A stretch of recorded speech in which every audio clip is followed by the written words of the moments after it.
given an 18-gun salute. So that confirms that he was a soldier, and they say that he was attached to SFC.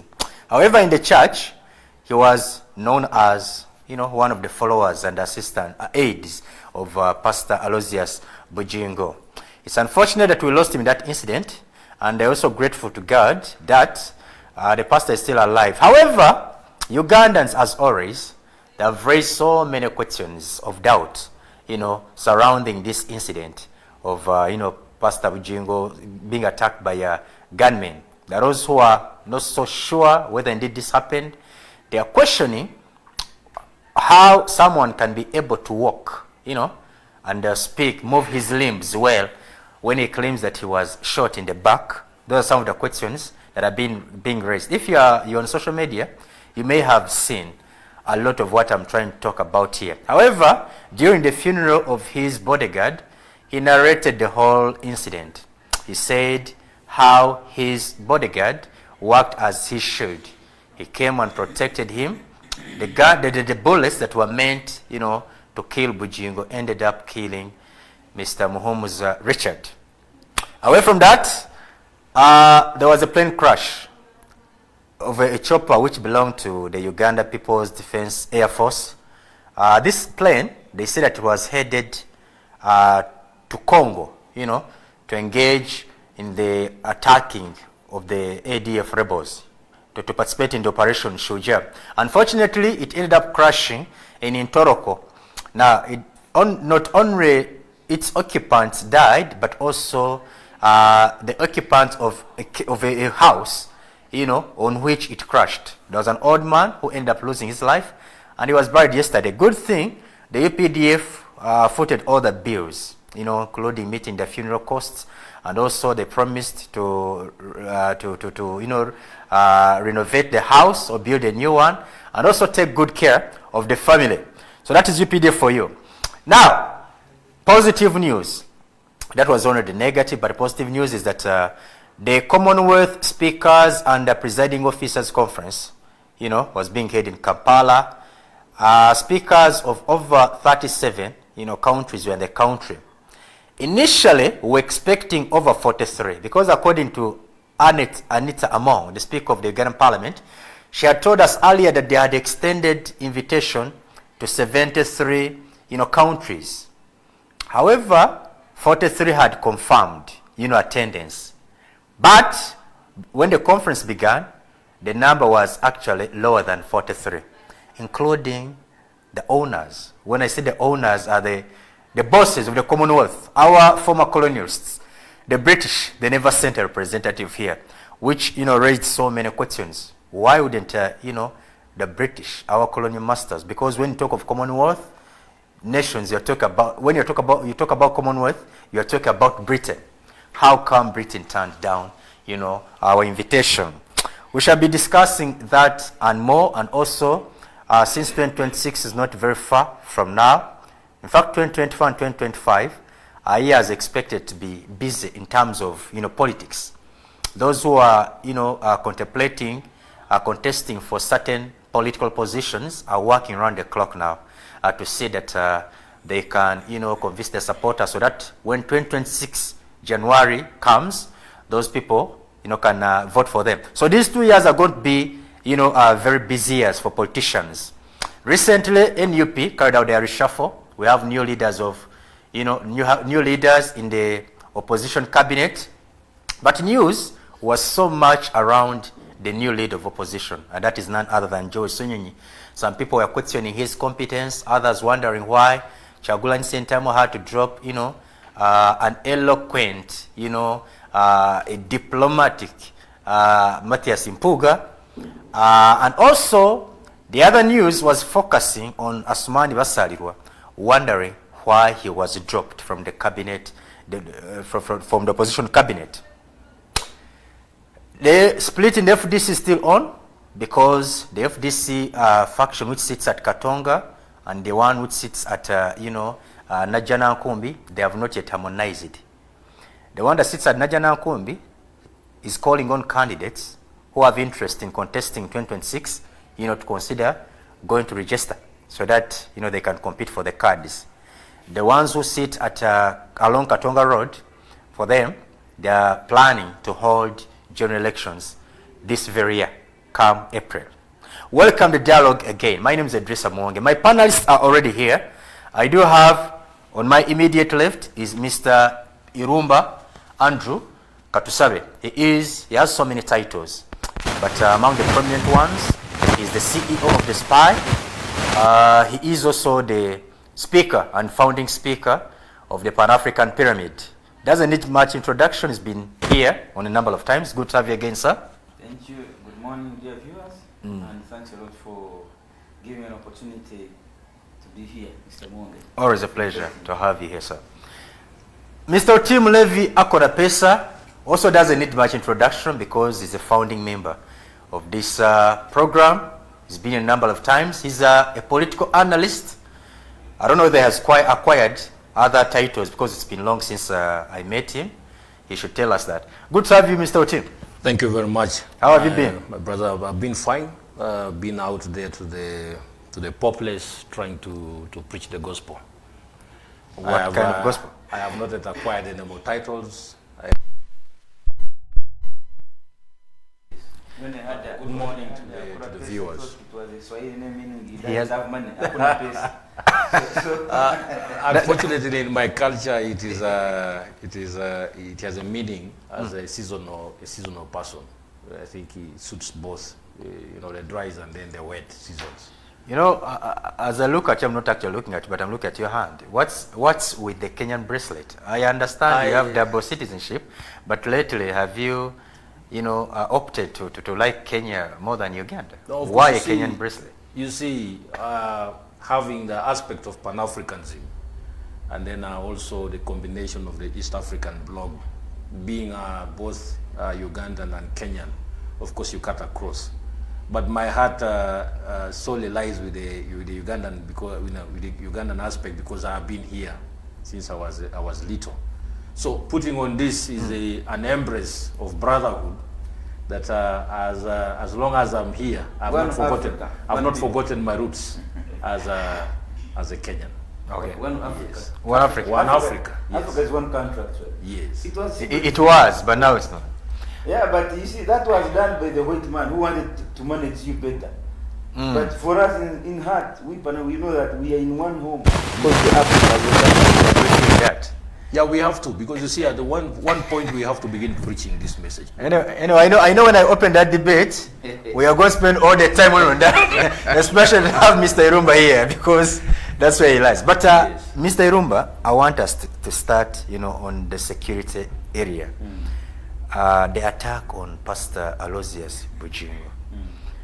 These are things that we had taken not so long without seeing, but we also praying so hard not to see such a thing happen again.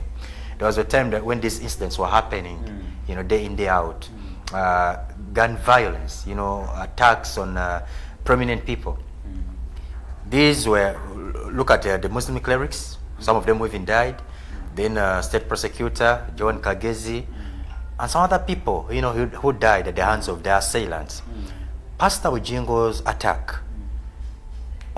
When I was reading the comments by some Ugandans, which they are making, on social media, in fact, I even saw some prominent Ugandans raising questions, doubts, about this attack.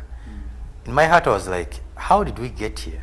When did we start doubting almost everything that happens?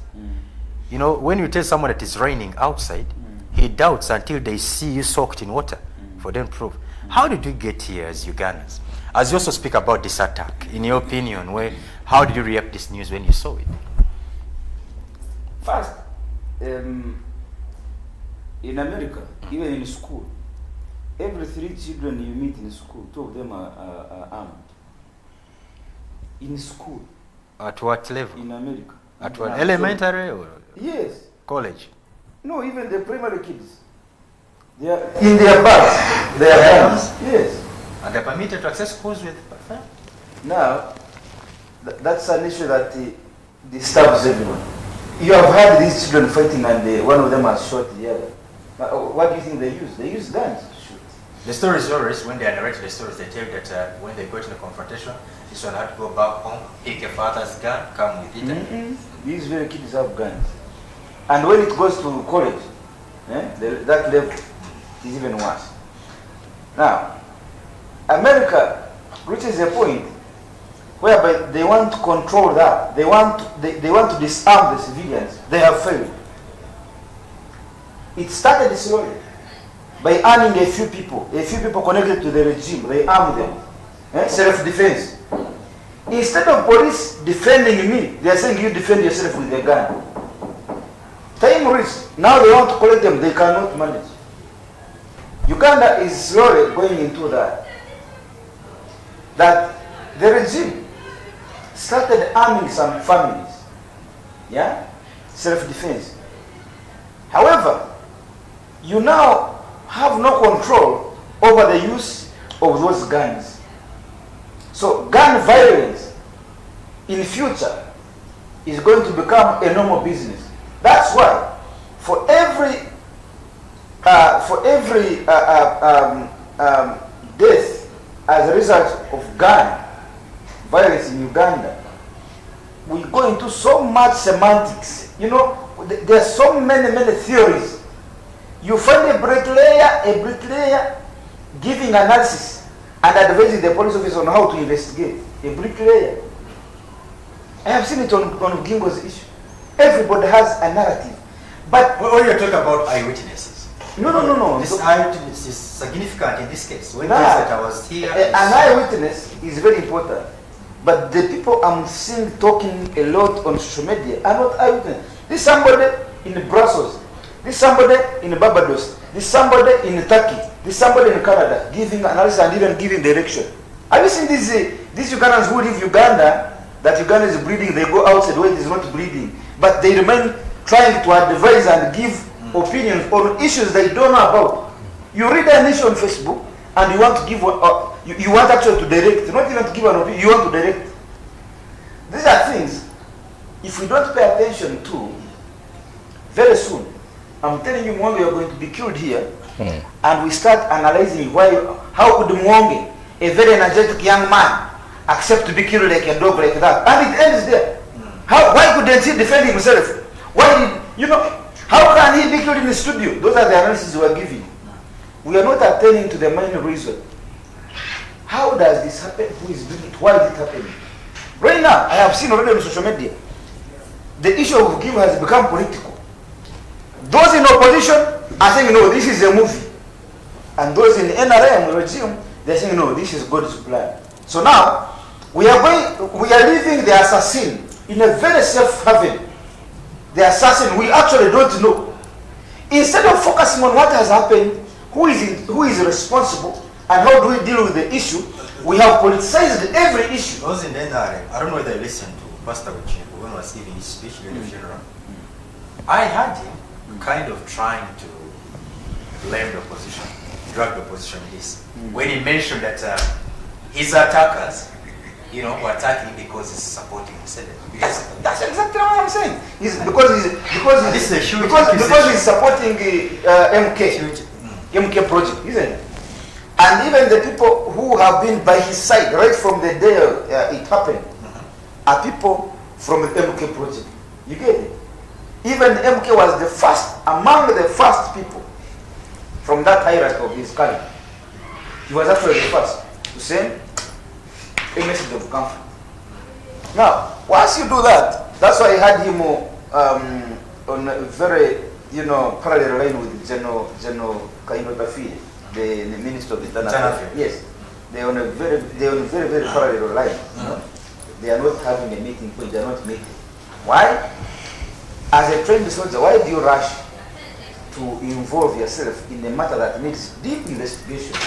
You should, come out until there is reasonable evidence where you can best say, I think it's like this. So, my point is, if we don't tackle the issue of gun violence in Uganda, my friend Muwonge, innocent people are going to die. You remember when Judge Ichulu was killed? When Judge Ichulu was killed, the narrative went, he has been a regime apologist. So why didn't it protect him? You get? When the minister was shot, before Judge Ituli was shot? Because the minister... Mr. Irumba, I'm sorry for interruption. First hold it there. Let's take a short break, unprecedented break, and then be right back. Okay.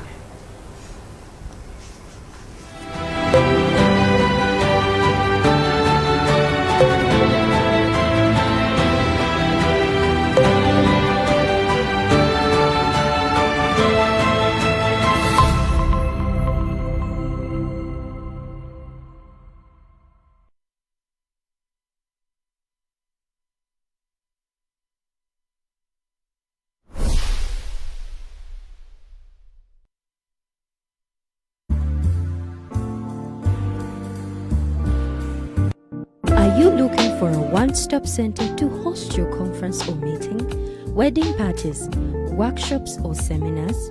Tobani Conference Center has the perfect modern space for your event. We have spacious outdoor and indoor space to accommodate over 1,000 and below 150 people, offering free lighting, LED screens, free sound system, free chairs, free Wi-Fi, and secure basement parking space.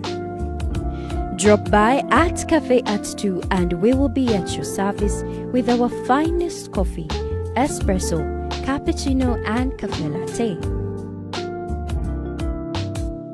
Enjoy incredibly delicious meals, grab a milkshake or a cocktail juice. Only at Cafe at 2. And that's not all. We have the latest video games for the game lovers. We are located in the city center at the Tobani Center Building Level 2 along Ginger Road opposite DFCU Bank.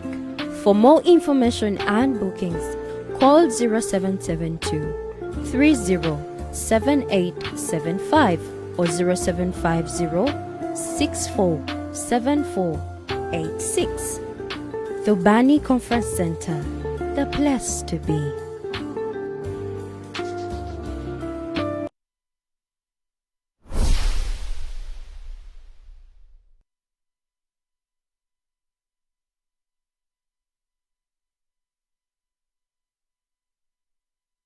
This Sunday on BTM. Join us as we take you on a journey around Uganda, showcasing the beauty and wonders that await you in each corner of the country. Eastern Uganda is like the perfect Rolex, a delicious and fulfilling combination of flavors and textures. On today's adventure, we got to view the breathtaking source of the Nile and Busowoko Falls. The most exciting part is when we got to that particular point where the source begins. Overall, Busowoko Falls is a must-visit destination for nature lovers and those seeking for peaceful retreat in Uganda.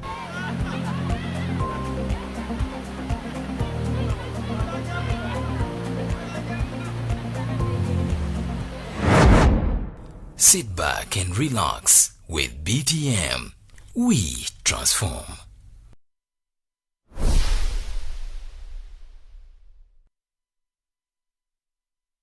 Obadde okimanyi nti buli lw'okula myaka ekirungo ekiyitibwa calcium kigenda kigwa mu magumba go. Ekyo kireetera amagumba go okunafuwa era kikuviirako n'okulumizibwa amagumba. Omugejo ogususse guleetera amagumba go okutendewalirwa nga gawanirira obuzito bwo era kino kikuviirako obulumi bw'omu magumba. Omukyala omuzito weetaganya ekirungo ekikwongera calcium mu magumba kuba oba omugabana n'omwana atwalibwa mu lubuto lwo. Okukola ennyo, okusitula ebizitowa, okutuula okumala essaawa empanvu, ebyo byonna bikuviirako obulumi bw'omu magumba. Obulumi bw'omu magumba businga kuwulikika mu nnyingo naddala ng'oyimuka ng'obadde otudde oba ng'obadde weebase. Tosaana kuba mu bulumi obwo. Abakugu b'endwadde z'amagumba bakuleetedde glucojonti capsules, atho extra capsules ne zaminocal capsules za butonde 10 ku 10 zikolebwa aba BF Suma. Zifune leero ku noti 75 79 77 91 ne noti 788 noti 6 56 4.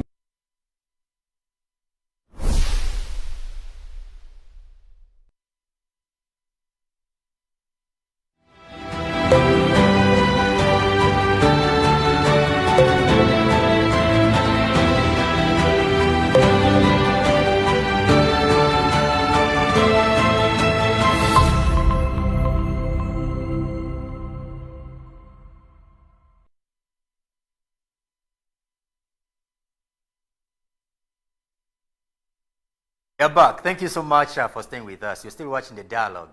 My name is Edirisa Muwonge. Sorry for that unprecedented break. Mr. Katusabe, you're still submitting, about that tragedy that befell Mr. Bujingo. Yes. So now I was saying, at some point we need to really allow the relevant agencies to do their job. For me, in the case of Bugingo and gun violence, the other day, yesterday but one, I have a very good friend of mine who had actually finished his law degree at UCU, Damien from Kabong.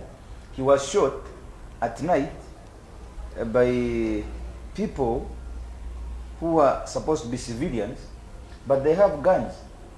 In your language, they are called who? The Karachunas, yes. Karachunas. I think the Pokots are you talking about? Yes, they finished his life. This is a young boy who had just finished his law degree at UCU. You see, a life is just wasted like that. Why? Failure to control gun. A gun. You see, when you talk about Karamoja, then we are talking about something different. And you could spend a whole day when you're discussing the Karamoja gun violence. Yeah. This is something that has been on since time immemorial. And that explains the fact that we have failed to manage the gun. And you had started with a very good point, though you didn't elaborate it, where you said that the government has chosen selectively give out guns to some families. Yes, I said it. I said it, I can repeat, I said. Government, with time, started arming certain people, certain powerful families, for self-protection. But then, with the time, other people have also got those guns through the same means. And now you find that they have now failed to have a system to manage the usage of the gun. I have seen some people saying the very gun, according to some people, the very gun that shot Isma Olaxis is the gun that was used to shoot at Bugingo. That shows you that they are silent after executing the mission. Was that a statement of the police? No. No. If it was an appeal, because about Isma, they told us that they had used an SMG, and in Bugingo it was a pistol.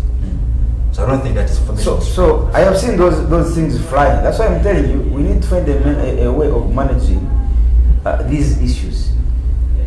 Now, for Bugingo's particular issue, I was interested in finding out the entire narrative, not only based on what Bugingo is telling us, but also interrogating the facts behind what happened and whether what he's telling us is the truth and nothing but the truth. Number one, the first photos that emerged showed Bugingo's shirt. By the time he was shot, the shirt he was putting on, as if it had no stains at all, blood stains. As if, I'm saying as if. Even... And according to him, he has bullet wounds in the back. So, first of all, when you narrated that after the shooting you came and picked your colleague from the Gear River, but he was soaked in blood, I need to see your shirt soaked in blood. I need to see your trouser soaked in blood. You get it? I need to see your hands before they are washed. Police must have taken photos of those hands. Don't wash these hands. We want to see soaked in blood. You have been shot here. We want to see that shirt soaked in blood. Secondly, as you know, Kampala, 9:30 is still their time.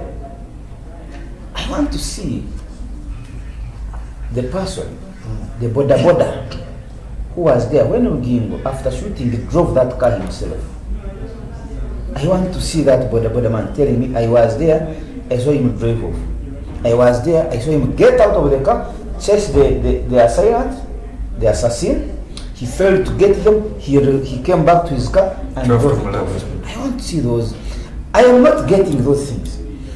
Thirdly, I want to understand when the first photos showed that this car, Bugingo's car, had been sealed off by police as a scene of crime, including the car, the first photos. I want to understand how this car then is allowed by the same police to be driven off to Mulabu. You get the point? I want those narratives. They're not adding up for me as of now. This incident happened on Tuesday evening. Yes. You are the CEO of the SPY. You are one of the most prominent investigative journalists. Yes, I went there. They denied me to get those. You see, and you have sources within the security agencies. Are they not revealing anything to you? They are not. They are actually being so mean with information. Everybody you ask, they say, "My friend, this is a matter we are still investigating." I think there is a situation they are managing. That's what I can tell you. Everybody you're asking, they are saying we are still investigating. There is a situation they are managing, but like I'm telling you, I want to see the connections. Then, finally, I have seen the car with the bullet holes. The glasses, on the driver's side. Yes. Now, we want to see where was the co-driver who was shot dead, where was he seated, and where was Mugingo, and where were the bullets coming from? Maybe that question would have been answered. Did you listen to Mugingo's Yes, speech? yesterday I heard him very well. He addressed everything. Yes. Because he says that when they started shooting, his bodyguard, who was in the co-driver's seat, fell on him. And God told him that Mugingo should bow down. About God, I don't know. That's what he's saying. This is verbatim I'm quoting for you are fearing to say. God told him. Okay. God told him to bow down, and then his PA fell on him. Yes. Now, I don't know the road to God now, because I would have asked God, are you the one who told this man? I don't know. Which car? Be sarcastic in this matter. Where are these cars that can take me to God, so that I go and book them? We'll go there and ask him. But that's a question an issue for another day. But we need actually to take Mugingo's narrative as a tip for investigation. It should not be that it's an extraction from the Bible. You know, in the Bible they are teaching you, you have no right to ask questions. No, what they have told you is nothing but the truth. So Mugingo's statement shouldn't be taken as nothing but the truth, but they should give us an opportunity to investigate. All right. Yes. Mr. Jim. Yes. When I was listening to Mr. Mugingo, what caught my interest is, in fact, before he spoke, some people close to him, the likes of Mr. Gashoma and others, they had started blaming this attack on some people opposing this government. When Mugingo came out to speak himself, you could clearly tell that he was accusing those who are opposed to the NRM government, those who are not happy with the idea that is supporting the NRM government, that they could be the masterminds or the real attackers on him, of him. To what extent could this be true, really? I find this really hard to understand, to believe that members of the opposition, have reached that extent of acquiring firearms to start threatening or even take out of action those who are sympathizing with the status quo or those who are in power. You see, the issue of Pastor Mugingo has been painted with a lot of paradox. I can say information that seemingly looks true, but are based on allegations. And now, when you are to do an assessment, tuning from the past events and what has been transpiring, you find out that Pastor Mugingo himself has really made very controversial statements that possibly have put him between a rift with lots of people within the religion, religious sector, fellow pastors, and then also political statements, members of the opposition. So, for you to do an assessment, if you were to really base your analysis on the social media investigators, I call them investigators because every Ugandan has their own way of doing an assessment. It's an FBI, it's a CIA. Uganda of of late has turned out to become a country that has very many FBI agents, CIA, and they are very has been busy. and they really see how to connect the dots. One will say that those are the windscreen, possibly they just drilled those holes there, but they are doing the matchup. You're talking about 13 rounds of bullet, we're only seeing 7 holes. So there's been lots and lots of controversial statements mentioned about Pastor Bijingu. But one thing I want to state, clearly is when you are an influencer in a society or community, you're always bound to have both, sides of the story. They are both good and then bad. And for this one, there should be a lot that should be done to try and, cut off the tainting that has been done on his image as a man of God. There's a lot that is hidden. And for the fact that there's a lot of cover-up, I want to believe that it's only a matter of time and the truth will come out. When you say a lot that is hidden, maybe that's in your own thinking, but according to him, he sounds to be so sure that he really knows his attackers. And I don't know whether you saw Mr. Chagulanyi's statement about this incident. He made something interesting. It interested me as an individual, where he said that men of God, the clergy, now feel much secure when they are surrounded by guns than being close to God himself. This is interesting. You see, one thing that of late, there's been a lot of panic and tension within these people as religious leaders. Some of them have even sought asylum out of this country. Now, when you clearly, take a deeper, assessment into most of the activities, you find they have lots of cover-up because they influence large masses or rather volumes of people. There's always a way they tend to do activities, both legal and illegal activities. There's been another narrative that has been circulating of rather accountability for, I think, building the Pentagon or something. And they are saying that, where is that? Because you promised that in 2024, by the time we're ushering in the new year, we shall be doing it at the Pentagon. So if you can't do the Pentagon, possibly you give us the hexagon. So all these statements that people mention. Those are the same people are saying that this was stage managed. Yes, so they're saying that you could have possibly it was a shield of stage managed in a way that it should divert people's attention. And it takes away the life of his but then also baby, having the life of friend, a government, I can say a government asset, because it takes government lots of taxpayers' money to train up a soldier, and more so a special elite force. And of course, taking up that particular person's life, I believe that it is something that needs to, you need the security needs to put in a deeper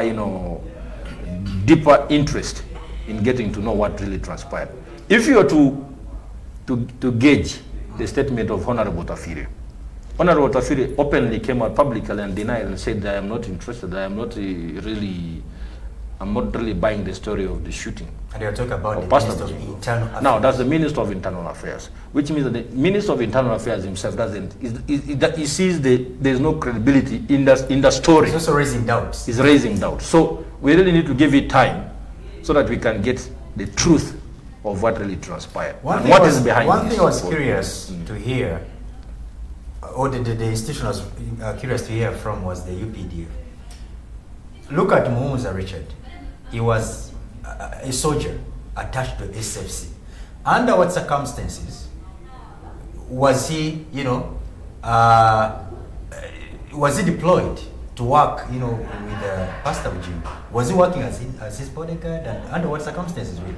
Well, of course, you just mentioned that training a soldier takes a lot. It takes a lot in terms of time, in terms of national resources. We spend a lot of money on those people. But the EPDF was not clear on this. If you can I help you 1 minute? If you can borrow me, you allow, sir? It's okay. Okay, my brother, from Kenya. From Uganda. Now, I think, Mr. Muwonge, Yes. the issue of why and how did an SFC get attached to a church leader, to me, that's not really an argument. Government has interest in the people they categorize or they classify in certain ways, VIPs and so on. And so government will attach security based on the value they see in you. So there are people who are given police officers. Members of the There are church, people- let me give you this information. I'm pretty sure you've also heard of this. Members of the church, Kana, they actually never knew that Mr. Mumuza was a soldier. Exactly. You are So he was an not undercover. supposed to know. You see, that is an arrangement. He was between- referred to as an elder in the church. That is an arrangement between Bojimbo and the government. You must, even here, there could be a soldier here, and you don't have to know. There could be a spy here. Do you know me? And you don't have to know. I think So, everybody knows there's a spy. so, We're the CEO of the spy. so, Public. so now, for me, that's not an argument. Secondly, I've had many people asking, was he a PA to Kingo? Was he a soldier, SFC? Was he a church leader? There is nothing stopping a soldier from being a leader in a church and being a driver of a church leader. There's nothing, because being a church elder, that's not a job. That is service to community. You're not paid for that. So what do you think about Chagulan's So statement? now, Auntie, The they have, statement which he made they have that, decided to the politicize. so-called- the They have difficult decided to around politicize every issue. Eh? Someone should see here. We start looking at which tribe is he. You're not answering the question. He has been shot. Who has shot him and why? Don't look at his gender. Don't look at his age. Don't look at his tribe. Don't even look at his nationality. Is he a Kenyan or Ugandan? That doesn't matter. The man has been shot. You are not supposed to end somebody's life. All You right. have ended somebody's life. So, this semantics of going into who is he, by the way? Was he a church elder? Was he a soldier? No, a soldier is also a man. Is also a man of God. All right. Yeah, just like you. Let me bring in the... As I conclude, I just want to say that in one way or another, let's give security time to do an assessment of what transpired. If we are to get into all these narratives and then whatever that is being propelled, But don't blame that's only going to the public. that's only going to bring tension. But one thing you should know. One thing you should know. Sharing their opinion. One thing you Because should at the end know. of the day, this also affects them. You know, let me put this straight. When you give the public access to formulate information, it can tear down any economy. It can bring tension. I know what it is. Now, most of these churches and gatherings, all these, whatever church you see that has a following, a big following, I want you to go and read the book. It was written by an Israeli who was a former Mossad, The Way of Deception. It teaches you how Israel uses intelligence as a weapon to have access to information of any kind. From any, you can see that gentleman was a church elder, stroke driver, stroke bodyguard. So literally, he was playing a lot of roles. But he also had one component. You don't know who Pastor Bujingo himself is to this government. Like he stated, you don't know. We can be here, but you don't know who Edirisa himself is to government. Okay. So let's leave it as that. Security knows what it is doing. Let's not put the country so much on tension, because at the end of the day, it is our lives at stake. All right. Yes. Honorable Member of Parliament, Mr. Komakech Christopher is representing the people of Aruu County. Right. Good to have you, sir. Thank you so much. Good. You found us when you have already started, and we're discussing the incident. Aruu is he representing Honorable Dongo too? He beat Honorable Dongo in the election. No, I mean now He's representing, but he's your friend Odongo, so he's now his MP. he's his MP, sure. That's time, it overtakes you. And Honorable Member of Parliament, we are discussing gun violence once again.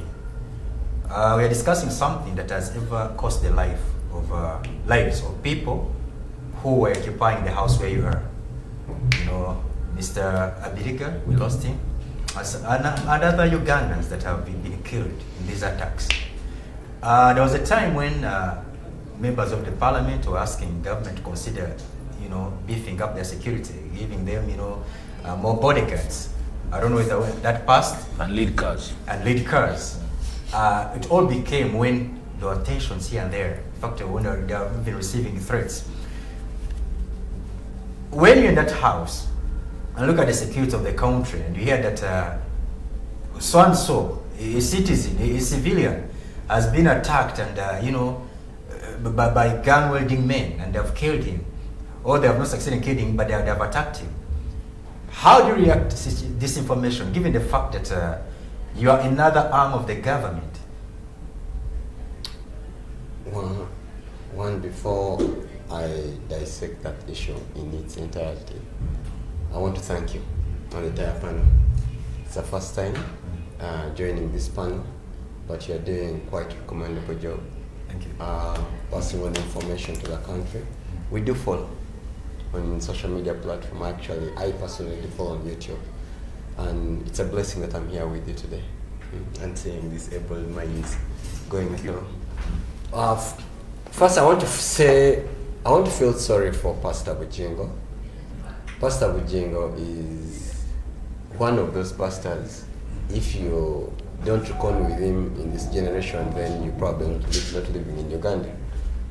However, I want to condemn the act of gun violence in our country. In a developing country like Uganda, I will not be surprised that such events continue occurring. Such events occur in developed countries. America, there's still gun violence. When you go to Britain, those developed countries are still struggling with gun violence. It's the highest. But then the question is currently, in a country where we have CCTV cameras in every corner of the road, in a country where the fountain of honor directed that every gun should be registered, every bullet has a number, why are we failing to restrict the issue of gun violence? Let me take you through the process of acquiring a gun in Uganda. It's that hectic. You should have LC1 letter, LC2, PISO, RISO, DISO, then you have to be affirmed. By the time you acquire a pistol or any arm, you have gone through every thorough check to make sure you're not a criminal and you don't have any bad record. But we persistently have seen the country losing lives still to the issue of gun violence. The question is, do we need guns in this country? I've been to certain countries, been to Dubai for instance, to see a police officer with a gun, you'll hardly see none. Go to Kenya, seeing a soldier on the street with a gun, it's almost an abomination. In Uganda, every MP has a bodyguard with 1 or 2 guns. You have left one down? You are every MP. If you want to acquire, you are one. because of security, I do not have one. I've never possessed one. Cattle keepers have guns. These boys on the streets have guns. What is the paradox between guns? Maybe it's because of the environment in which we live. Because when you compare ours, But Uganda is one of the most secure countries currently. We are having international summits coming to the country. Look at the region where we are. Let's not look at Uganda, but the region. The countries that are surrounding us. Some of the countries are at war. So we cannot say that we are at peace, really. It is so true. One of the reports indicates that our porous borders warrant us to attacks, and gun trade is on high. I'll take you to Namor. Yeah. Sudanese are always entering in with guns. Go to Congo. Guns are always the porous routes to from Congo to Uganda. Leave alone Congo. Come to Rwanda here. Yeah. So through the borders are porous, and there's high gun trade taking place. You just mentioned Karamoja, where so many civilians are holding guns. Leave alone that, there are rumors moving around that our own soldiers do sell bullets. Hey. Because how do these people get bullets? Because bullets are used, and it's report on. This is not news, it's in public domain. soldiers find that bullets, they have missing bullets. Because then how would you explain the fact that people are getting bullets? How? They are getting the only way we can acquire bullets, maybe if you go to Nagasongola. Where they are manufactured. And there are leaks, the reports coming that, you know what, we have people selling bullets to this to these criminals on. So the issue is so deep. It just roots back to morality of our country. As a country, not only the morality but also the management of the country. The management, I wouldn't go much into the management. It's a morality. By the time you want to attack a religious leader, what does that show you?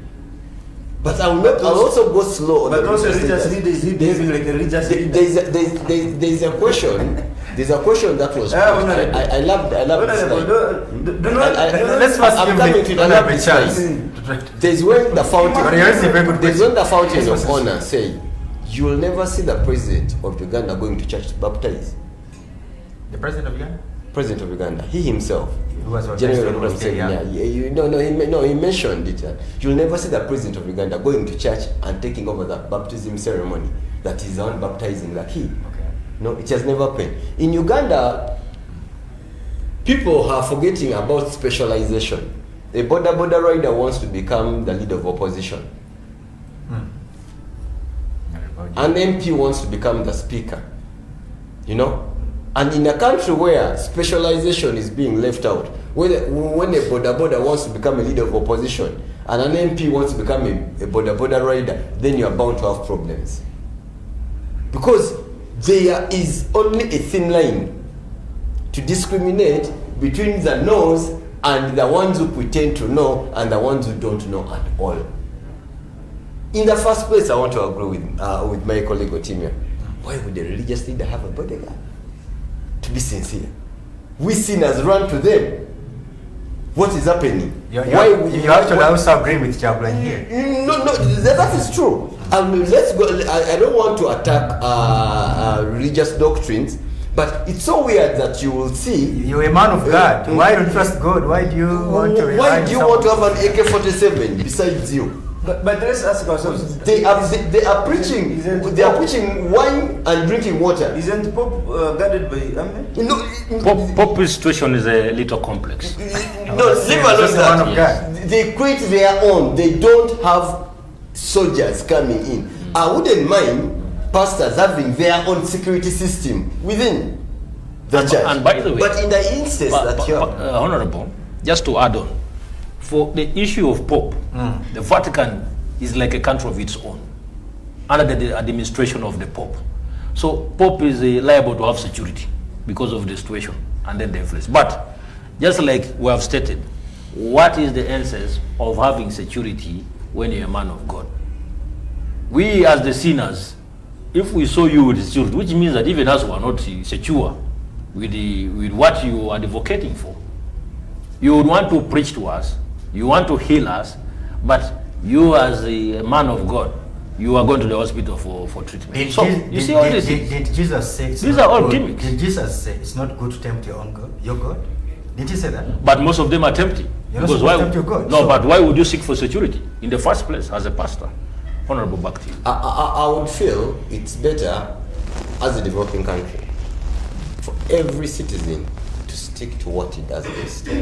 There's no single day where a pastor will be good at legislation, and there's no single day where a legislator will be good at preaching the word of God. If you are sticking to the word of God, stick to the word of God and hit it to the head. But where you are going to stick on the pulpit, I don't know, but I think it's in record now. Pastor Ujingo is the only pastor to have been shot at, in this country, with a gun. But not the only clergy. Currently, not the only clergy. I'm still looking for that, because I've seen pastors, Pastor Kayanjas, I've seen Pastor Serwada. I've not heard of any gun violence in there. Why is it happening now to this one alone pastor? Even the late Pastor Iga, who was very controversial. You'll know. So what are you trying to say? What I'm trying to say, stick to your job. There's some people are saying, I can see where you're taking us, but you're just... Pastor Ujingo, maybe let me rush you. he has not only been preaching the word of God, there's somewhere where he's been making political statements.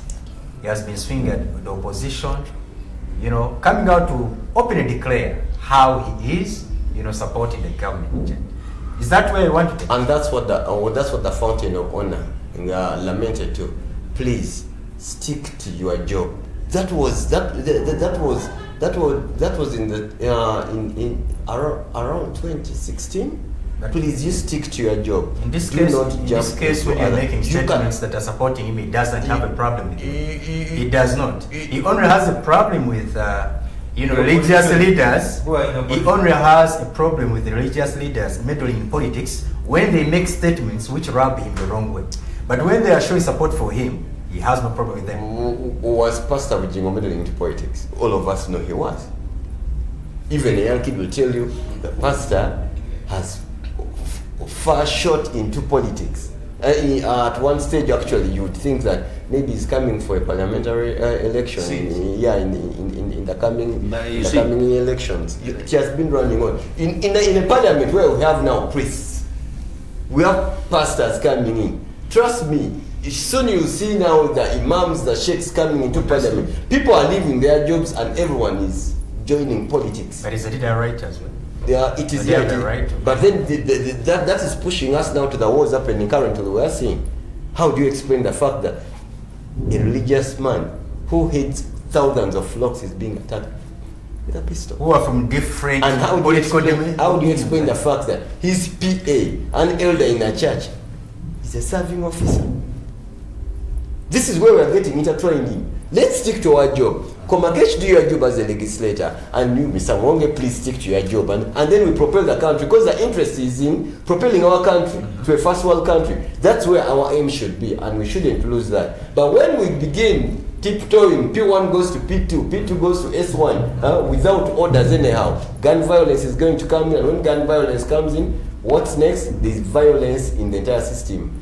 All right. In the country. Honorable, let's not waste much more time on Pastor Wijingo. I want us now to take you to the Commonwealth speakers and presiding officers, a conference. Initially, the speaker had told us that she had extended invitation to 73 countries, but she had told us that it's only 43 who had confirmed in attendance. But during the conference, the number was slightly lower than 43. Even our former colonial masters, who were the owners of Commonwealth, the initiators of the Commonwealth, did not attend. We are still wondering, maybe you can help us, give us the answers. Why would you extend invitations to countries that they don't turn up, for this? Yourself, have you been there, tell us, about how the conference has been, flowing, and why these some countries turned down our invitation. Thank you so much. First, I want to thank the NM government, because I should. It is not always that easy to host such summits. As the president of the country is called, and the speaker did. However, they have been following a track of performance of this government. Now, when other members do not come, yet they subscribe to that organization, then the problem is not the organizing country. The problem is upon them to explain to us why they didn't come. But as an honorable member, I was in, and the event was colorful. The president gave one of the most ecstatic speeches to Burial that left everyone glaring, and it's at that moment that I affirm to experience. I think experience later on gives you the best of it. That speech was in another level of leadership, and all of us. He did not attack. He spoke to the facts. They should so spoke to the facts. Yeah, the Pan-African aspect. And no one doubted the capability of the president in that speech. That has been there's when other people would come and criticize, but in that, I believe even the opposition reserved their comments on it. We felt well represented as a country. But then, as members of parliament who were there to host them, we hosted these delegates who came into the country. Speaking of some, sorry to interject, speaking of some members of parliament, is it true that some members were denied entrance? I saw Mr. Muwonge coming out to say how he was whisked away. That is not true. That is not true. But he must have I boarded the same bus with the honorable member, the shadow minister, Muwonge. We boarded the same bus from parliament. We got into the venue, and he was in that venue. You didn't hear him saying that he was about whisking, maybe if that happened later on. But as the honorable member, he sat in front of me. Why they whisked him later on, I can't explain. Because as a member, you saw him in the conference seated. He was in the conference. I got in the conference with him. The same queue. He came out and said they blocked him from entering. No. That SFC. No, that is not true. To be real, I don't know under what context is narrating that, but I boarded the same bus with Honorable Nkunyi. You went in the conference room? Bus. We went in the conference room together. I remember his invitation card was actually bought by SFC. When we were boarding the bus, he had no invitation card. The first invitation card that given us had an error on them. So even me, I had to walk to the pigeonhole to bring my own invitation card. For the shadow minister, it was SFC gentleman who came and told him, sir, they will need your invitation card. He said, but I don't have it. Could you go to the pigeonhole and bring it for me? The SFC guy went to the pigeonhole, brought it and gave it to the driver, and they passed it on to him. And he sat on the back seat with the honorable member. We sit in the same committee. We got into. In fact, there wasn't much security in the end. So when you heard him, you didn't hear him? Are you I'm actually surprised. I'm hearing this for the first time. For the first time? I would have gone and told everyone, because my whole constitution was on the cough. Are you hearing about this for the first time? Yeah? No. Honorable, you can't. You can't be hearing about this for the first time. I can hold the Bible. Yeah. We were in the conference. I sat actually. Just because I needed to sit close to the speakers, so I can have the blessings as they are walking by. So that you also become the next speaker.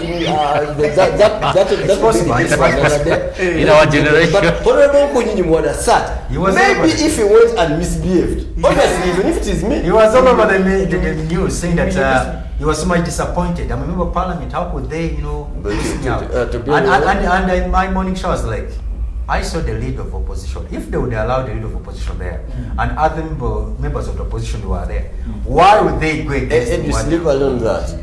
Members of opposition were part of the organizing committee. Katundu. Leave alone Abdu Katundu. The members of NOP were part of the organization. They had tags. I never had a tag. The woman of Luwero, she's a shadow minister of education. What's her name? Nabokenya was amongst the organizing committee. Honorable Karim is a minister in Nu. Honorable Karim was in the organizing committee. These people had tags. Karim is not in Nu. He's independent, but he's a minister in Nu. Oh yeah, I mean. He's a minister in Nu. He was there. How do you explain the fact that now this one single shadow minister would be singled out? And the chairman of the committee is Abdu Katundu. At times we need was to he putting be fair. up drama? I wouldn't say, because he's not here. He came out. He's not here to defend himself, but I was there and I saw what happened. No one, to be real. We have attended many state functions, and we have seen the force of SFC. In that function, I can assure you, SFC was almost at a zero performance level. There was that kind. Actually, they were the one organizing vehicles to pick members of parliament. What they did is to make us leave our phones in parliament. But even when we got, as soon as the president got done with his speech, they organized a bus to take members to pick their phones, and they come back. So I don't know under what. We were so much surprised and annoyed when we saw a member of parliament say that he was denied. That function, as far as I know, was a success, and I want to congratulate the Right Honourable Speaker. She hit it on the note. Why other? Tell us about why some people turned down our invitation. That is a bit technical at my level. It's beyond my pay grade. Yeah, but what I would let you know that more than half of the members were there, and some were represented. The state countries, they were there. We had more than 15 speakers. 15 speakers from different countries, more presiding officers in, and they came, and there wasn't any sign of defiance to the organization. I believe, obviously, naysayers would want, and critics would want to print the other part of the 11th Parliament, but this was a success. And today, as our delegates go back, I just want to thank them for visiting Uganda and testing and sipping on the pride of the country. That is what I can attest to, and it has not left this country the same. They have gone with different images. We have had a lot of economic. I saw the deputy speaker led them on a tour to Quality Chemicals. True. They were astonished by what they saw. You know, that was one of marketing a country, because some African countries are not producing this medicine. Yesterday, I saw another convoy heading to Eastern Uganda. So our main focus as the 11th Parliament was how do we market our country out there. Because you'll be surprised that when you go to foreign countries, people still talk of President Idi Amin. You know, is that the country? You know, when they look at Uganda, they look at Idi Amin. Not that he was a worst president, no, he wasn't. But they think we are that backward. No, they look at, you compare taking Uganda to the 70s. Uganda is not at the 70s. Do you have skyscrapers in your country? Do you have flyovers? Yeah, we're having one now currently. What is in the country? So that's what we are showing these dignitaries on, and it's what we did. It's about doing your job. We have done our job. So let the other people also do their job. Mr. Katusa, some members, you know, to whom we extended invitations not attending, how much do you read into this? Personally, I was so much concerned about the British themselves. They're the owners of this Commonwealth. Why would they turn down an invitation? First of all, let me first tell you, I have two grounds to stand on. One is the Pan-African Front, and the other one is the general overview. And I'm going to ask you to be objective in this. I am always Please. I am always. I have no say. I am always objective. Number one, UK, you know historically that when it comes to LGBTQ, UK and America, they support. Uganda had just signed a law that bars LGBTQ into Uganda. That has been their major concern, that when we go there, it's like we will be agreeing with them on that. So that was their major reason why they turned down the invitation, why they could not come. Nothing else. Now, otherwise, this is their own interest. This conference is for the interests of UK, United Kingdom. Because, you know what it means?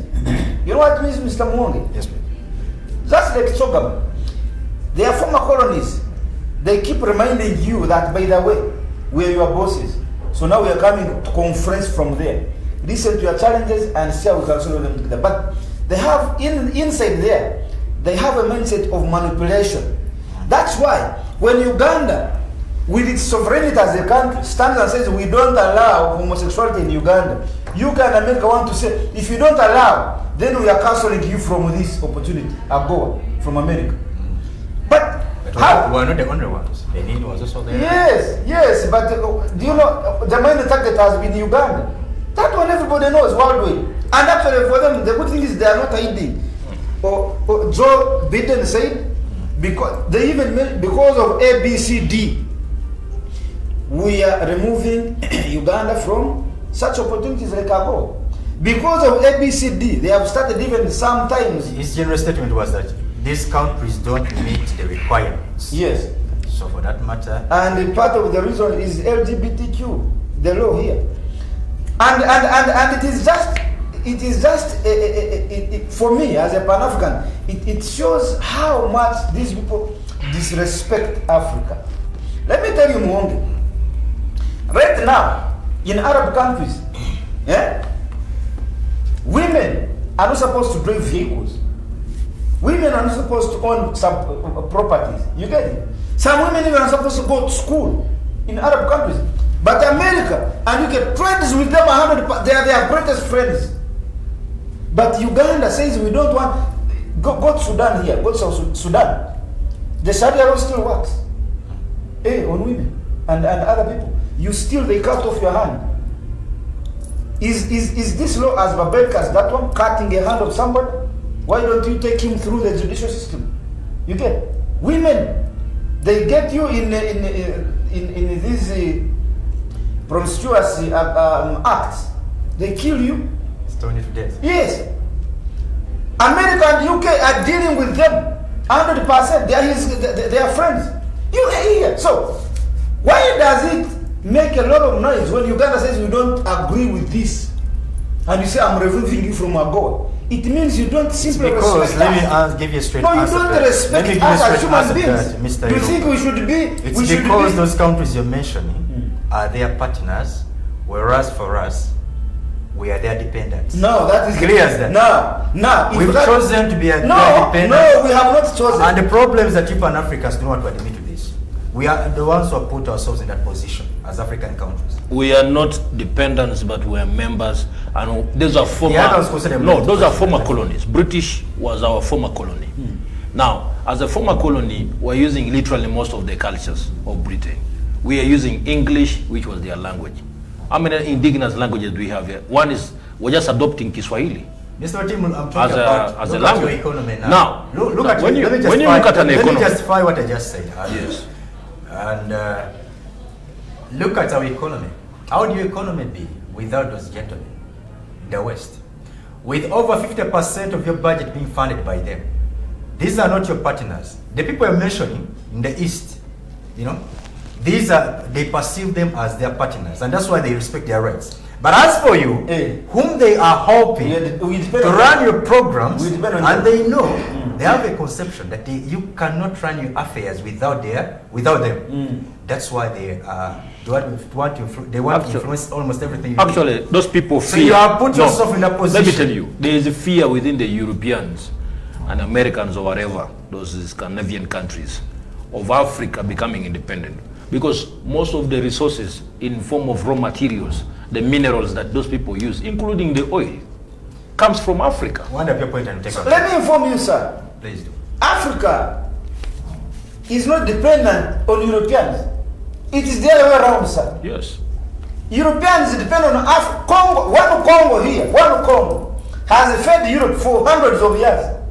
But they continue to project Congo as if they are third world and they are depending on them. No, let them leave Congo. Let them leave. Now, you are saying the African governments depend on them. It is because the Europeans and America are thieves. They are stealing our resources here by force. I come here from these people come from northern Uganda. Someone comes to Kwaramoja at night with the UN choppers. They take gold. They take minerals worth billions of shillings in gold. During the day, they invite CNN, Al Jazeera, BBC that they are coming to launch a borehole. A borehole is 1 million shillings. At night, without cameras, you took billions of money in terms of mineral resources. You think we don't know? Why did you? So use as Africans. Yeah, that's what I say. The African people put yourselves in that position. No, we have not put ourselves. I want you to know that from the time they sat in Berlin conference and petitioned Africa, the grand plan was how to manage our resources, to manage us. So until we fight, yes. And the entire Africa works in unison to rebel. Like when you see here Congo, they are stealing resources. We think they are stealing Congo's. No, they are stealing African resources. How about we take a break, and when we come back, we'll talk about the NAM and G77 summits. Now when you talk about that, we are not even. I know you're going to take a they are stealing us. and a century when you talk about that. The speaker of the Pan-African Pyramid. They are stealing from us. We are going to come back after this break. Don't go. You refuse, they take off your government.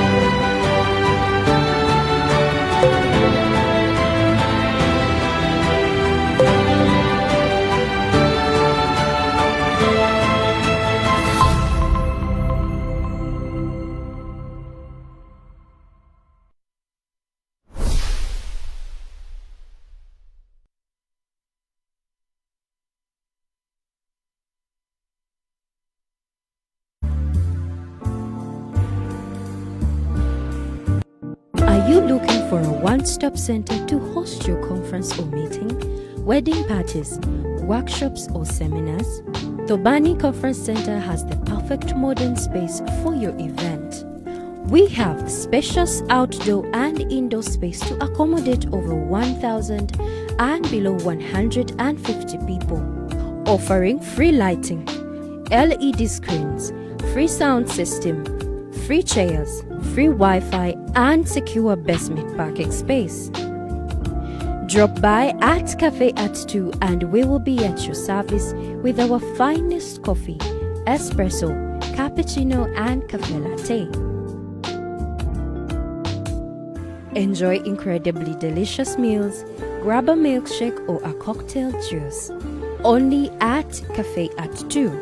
And that's not all. We have the latest video games for the game lovers. We are located in the city center at the Tobani Center Building Level 2 along Ginger Road opposite DFCU Bank. For more information and bookings, call 0772 307875 or 0750 647486. Tobani Conference Center, the place to be.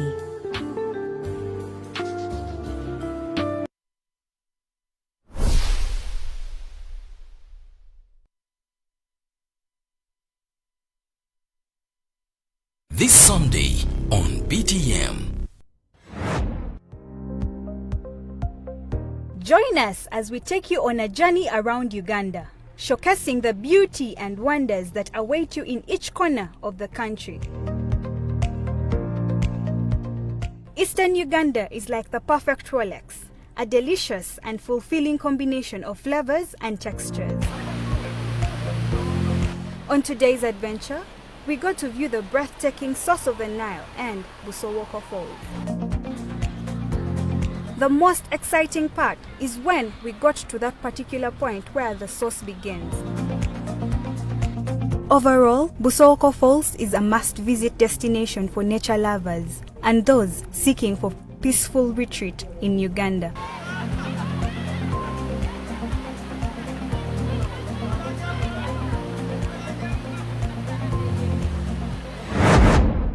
Sit back and relax with BTM.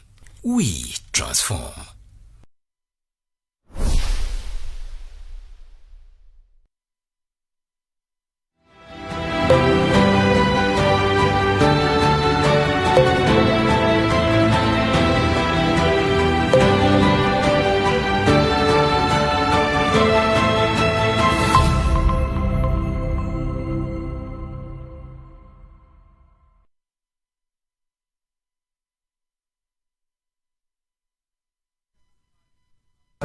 Break. Even when we have the conversation, that's how interesting the dialogue is. Before we went for the break, we were still discussing, the Commonwealth Speakers and the Presiding Officers Conference.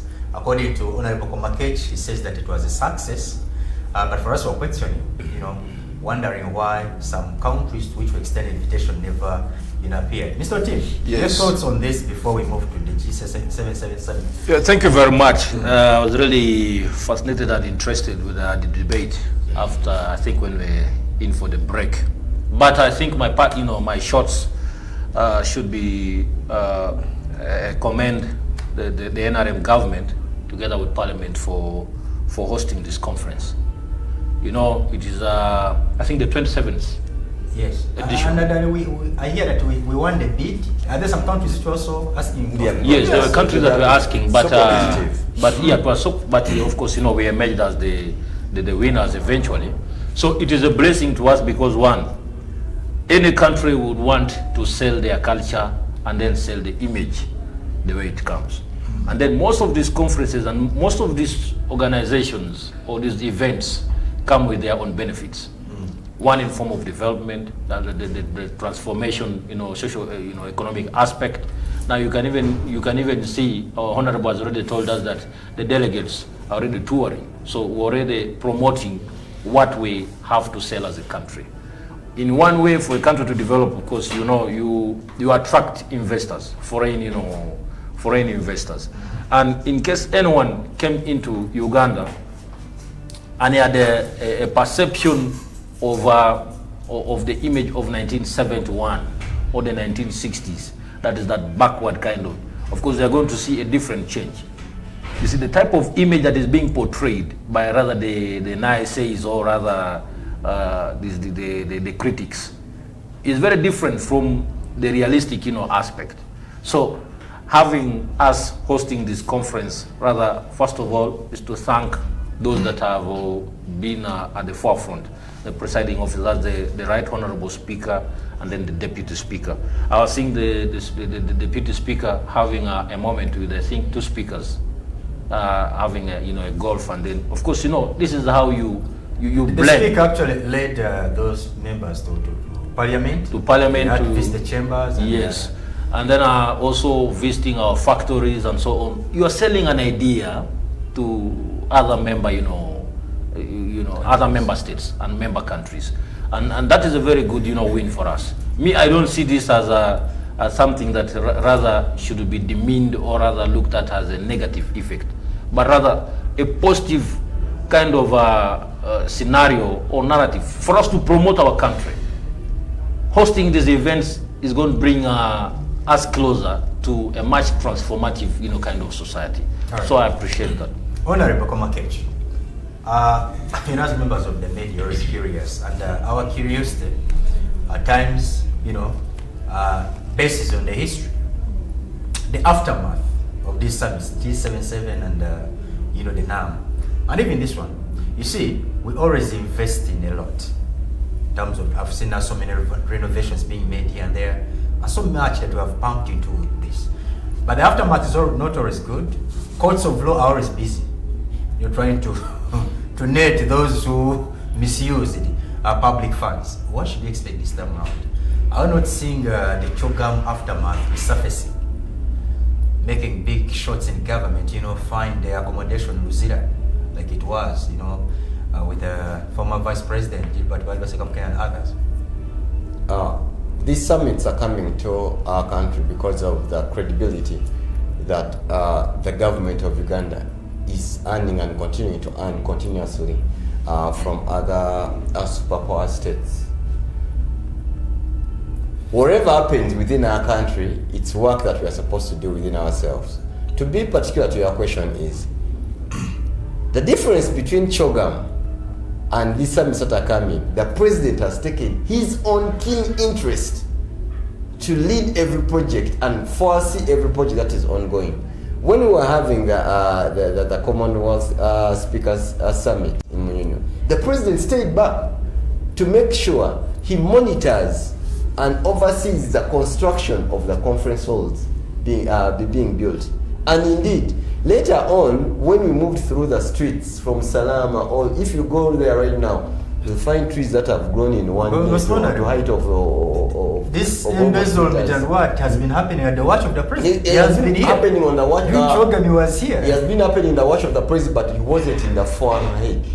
The vice president was. He would delegate then. That's why the former vice president, Honorable Gilbert Bokenya, felt into problem. This time, who are we going to arrest? Have you heard of any particular name that the vice president Jessica Lupo is in charge?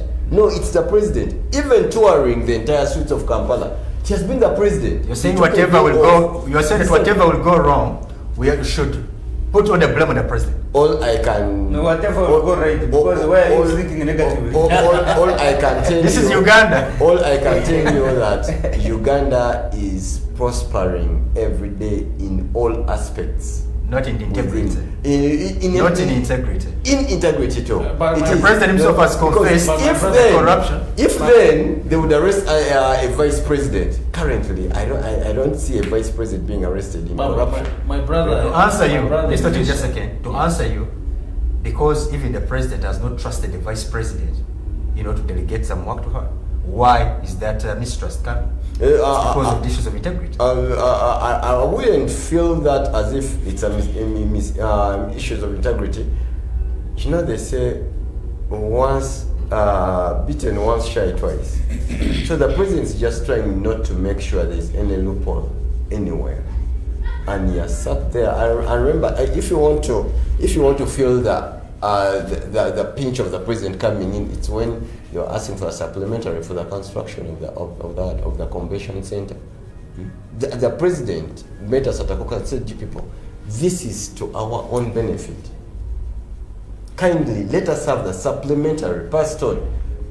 Not passing the supplementary to construct, because the entire but isn't that 53 billion. Honorable 53 komakech, is that him as a leader is taking the lead to assure his members that yes, business is not as usual this time. yes, and isn't that really embarrassing that the president can fail to delegate? Because I want to look at that as little work. And this is something that you could delegate to the president. No, let's not say it's little work. We have more than 120 head of states. 120 head of states coming into your country. If you're a father of a home, you have your in-laws and the nephews. Chogam was of course bigger than this, right? Chogam was bigger than but then let me now tell the you. fact the president chose to delegate to By work the at that time time. And this Chogam time was around he's in- taking it up himself. But the president had level of, I mean, he had a level of trust in his cabinet by then. And remember that he delegated each and every role to different people. By then, I think it was Premier Amama Mbabazi had a different role to play. Gilbert Bukenya, as the vice president, had a different role to play. So each and every one, he believed that. Which is he not had happening trust. now. Now, for him to hold these things on his own, I would refer an example of Johnny Pombe Magufuli. Magufuli would go to the ground and he inspects these things on his own. If he finds there's an error and so on, he puts those people to task and he arrests them. He will task the minister and say, for you, this is your line of duty. Why aren't you here? If it is me who's supervising, you should be here. And you know why he was doing that? It was because of the growing levels of corruption in Tanzania. So me to that. Currently, right now, I sit in the Committee of Foreign Affairs. We task the minister, why is that we as members of the Committee of Foreign Affairs are not involved in this NAM organization? He told us it is being organized by State House. These are visitors coming to the president. Currently, I'll tell you, yesterday, when they are almost summing up the Commonwealth Speakers Summit, everyone was asking, what about NAM? But NAM is being coordinated by State House. Meaning, should anything go wrong this time, all guns point where? State House. We as members have done our part. Now I'm sympathizing with the president. He's put himself in a tight position. Because this is position. this There's nothing like that. as sure as hell we expect some negative that is going to be attached. In the aftermath, it's not going to be all roses. There's some negative things that are going to come up. And once they do, once they emerge, the president is going to take the blame. Because this time around he has chosen to take up the entire work. He has not delegated any. He always takes the blame, even when he has not taken up. When the vice president Bukenya messed up, the president took the blame. He's the accountablest. He's the one who's on top. He's the fountain of honor. Everything that happens, even in the shootings happening in the country, he takes the blame. So this time he has come out of his comfort. He would have chosen to sit back. For God's sake, he would have directed komakech, go there, do this. But he said, no, let me handle this and see where we can further go. Remember, he talked of this term as being Chisanya Kuna Mchezo. It was the other The other one. Even this one. Actually, I'm not going to play around. One thing is, everything is going on. There's 53 billion already as a budget for the organization of that summit. But do you know how much is coming to the country? Let's go through that. Hundreds of millions of And dollars. do you know what is going to remain? Because currently I can tell you have a convention center that is now there. That one won't go away. And I was there, I saw it, it's glamorous. An ordinary person out there watching us would be interested to hear from you, Member of Parliament, how he or she is going to benefit from this summit. This summit is for almost third world countries, developing countries. We're having 120 head of states coming to echo one voice. Economics. And if economics is the voice, then how lucky is Uganda going to be that all this economic going to be played out in that summit? It's happening in the motherland. Now, the winner will have to take it all. And if we want to host this summit, then we'll spearhead. Leave alone that. It comes with a chairmanship of 3 years, meaning the president will run out of office by 2026, while he's still a chairperson of that of that summit for 3 years. Then the G77 plus China will have a chairmanship for 1 year. Being a chair of such summits for 1 year, you control the budget. You are going to bring those incentives back to the country. Let's leave alone that 120 head of states coming into this country. Every head of state will have an investment opportunity in the country. And with Uganda, the way I know it, where we keep on giving investment incentives to people, to foreigners the way we like. Trust me, this is an opportunity to showcase whatever we have got. This is the time I would ask investors, internal investors, I would ask young brilliant minds and old brilliant minds in Uganda to tap on this source. It's not always that we have this opportunity to have these heads of states coming to the country. But I have seen him asking also, how does the common man benefit? I have seen the road infrastructure development, improvement along that road. They have seen from Salama Road. Yes. It's coming on. In fact, not only that road. Those are short-lived, you know that, Mr. But it is done. You're talking about a road which will last for just 3 years. It is okay, 3 years you have benefited that. However, it gives us also a start. Because I saw, and just by that, I saw that during Choga, some roads that were constructed in preparation for Choga, they lasted for a period of like 4-5 years. Then after that, However, it shows the weakness we have. Why should we wait for such summits? I remember I raised this on the floor of Parliament. Why should Kampala not be beautified? Kampala city. Actually, now they are beautifying for the Now we are beautifying for the city. And it's not only about the government, it's a culture in Uganda. How often do you sweep under your bed? But the day you hear there's a visitor coming, that's when you get a broom and start sweeping under the bed. But no, let it make it a habit that every day we have visitors in our country. Let us rebrand the country. Let us trying to plant from the flowers. You know, KCC is putting 20,000 street lights. You see, when you look at this, the street lights. You speak of street lights. Yes. Some of them have not been functional, and they have functioned for just the express have been, But now, this lights, like a town of its own. You are putting these lights for visitors. So are you saying that after the visitors, darkness is okay for all Ugandans to be killed? That is what we are supposed to dwell on right now. If we would shift our endeavor from enticing and welcoming visitors into making ourselves comfortable in our country, I think we'll be good to go. As the word says, we're a developing country. I look at us stepping that barrier, that curse of always welcoming visitors and saying, no, let us, the owners, now enjoy the privilege of our country. And we will be there. So the NAM and the G77 summit, yes, briefly talk about that for an ordinary person to understand it better, because how people have been asking. The NAM and G77, all the goals that that this summit wants to achieve is one, to alleviate poverty. That's it. It's about alleviation of poverty. It's about prioritizing systems in the underdeveloped countries to make sure they can compete fairly with developed countries. And this summits sit in UN, like the Non-Alliance Movement Summit sits in UN, and wherever they agree towards the end will affect the convention that will be held at the UN sitting. So as a common man, other than having tourism coming into the country, foreign exchange coming into the country, but at a higher level we have policies that are going to be implemented, that are later on going to affect the well-being of the common man in the country. Mr. Pan-Africanist, speak of a Pan-African pyramid, your perception of these summits. First of all, NAM is a non-aligned movement, and it was founded in 1961 with a view of advancing interests of developing countries in the context of Cold War confrontation. In its first 3 decades, the movement played a crucial role in decolonization, formation of new independent states, and democratization of international relations. So the first thing. It's an old one, first of all, no? 1961, yes, it was formed in 19. The primary objective was, you see, during the World War I and II, we, the third world countries, these first world countries, we are now taking advantage of our weaknesses. You get? They are trying to do now. As they still do now. They are trying to do. So, these countries said we needed to form a bloc to fight for our interests. Because when you are many, someone comes to attack Ghana, and all of you African countries said no, and other countries outside Africa, they will listen.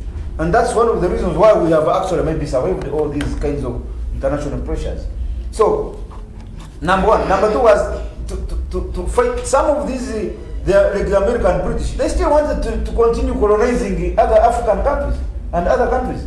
Like you see up to now. Do you know that up to now, Congo and Uganda here, we still pay some money to Choka. We still pay money to the Queen and now to the Sun. Uganda, as long as we are former colony, there is an amount of money you pay to them. Why? Because we are their former colony. Up to now. So these are some of the issues that brought this non-alignment. We don't want to align to any interest apart from our interest. That is the mindset. Why do you want me to? There is during this Ukraine and Russia war, America came and asked Africa, which side are you? So you must have one. You must have a side. What about? I think our president was clear on that. What about when they don't want to take side? You want me to either support you, America or Russia? What about if I don't want to support any? Don't I have right? Non-alignment. You get now. The other issue is about the strengthening of our economies.